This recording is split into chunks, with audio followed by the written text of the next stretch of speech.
नमस्कार। जैसा कि हम सभी जानते हैं कि 1857 में भारत की धरती पर आज़ादी की पहली चिंगारी भड़की, मगर इसका कारण क्या था? हुआ यूं कि ईस्ट इंडिया कंपनी ने एक नया आदेश दिया, डॉक्ट्रिन ऑफ लैप्स।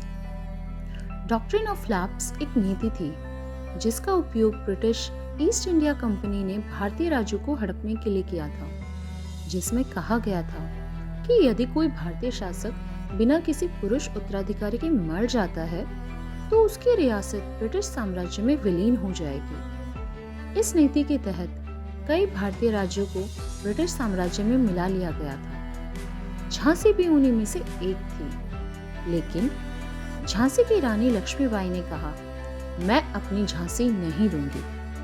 रानी के पति राजा गंगाधर राव का देहांत हो चुका था।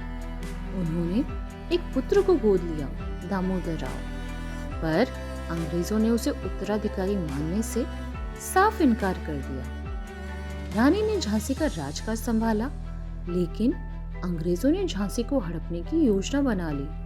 अंग्रेजों ने ग्वालियर, कालपी और ओरछा से सेनाएं भेजी।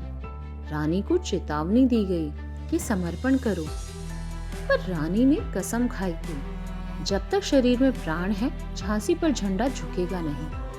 रानी ने भी अपनी सेना तैयार की। तात्या टोपे, खुदा बख्श, झलकारी भाई जैसे योद्धाओं को साथ लिया, और तो और स्त्रियां भी इस युद्ध में शामिल हुई। किले की दीवारें मजबूत की गई, बंदूकें तैयार की गई। झांसी किले में हर रात रणभेरी बजती। जो झांसी को जीतना चाहे पहले रानी से भिड़े। मार्च 1858 में अंग्रेजों ने झांसी को चारों ओर से घेर लिया। तोपें गरजने लगी। कई दिन और रातें किले में आग और लहू से भरी रहीं। रानी ने अपने बेटे दामोदर राव को पीठ पर बांधा, घोड़े पर सवार होकर तलवार हाथ में लिए अंग्रेजों की तोपों के बीच में से निकल गए। अंग्रेज भौचक्के थे।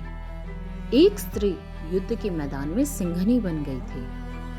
झांसी के बाद रानी कालपी पहुंची, फिर ग्वालियर की ओर बढ़ी, पर दुर्भाग्यवश जून 1858 को कोटा की सराय में एक युद्ध में रानी लक्ष्मीबाई शहीद हो गई। लेकिन उनकी वीरता की गूंज पूरे देश में फैल गई। ब्रिटिश अफसर ने भी बाद में लिखा, she was the bravest and most respected leader of the Indian mutiny. अंतिम पंक्तियों में मैं कहना चाहूंगी, रानी लक्ष्मीबाई मरी नहीं थी। वो तो हर उस औरत में जीवित हो गई थी जो अन्याय के खिलाफ उठती है, हर उस माँ में जो अपने बच्चे की रक्षा करती है, और हर उस देशभक्त में जो कहता है, मैं अपनी झांसी नहीं दूंगा।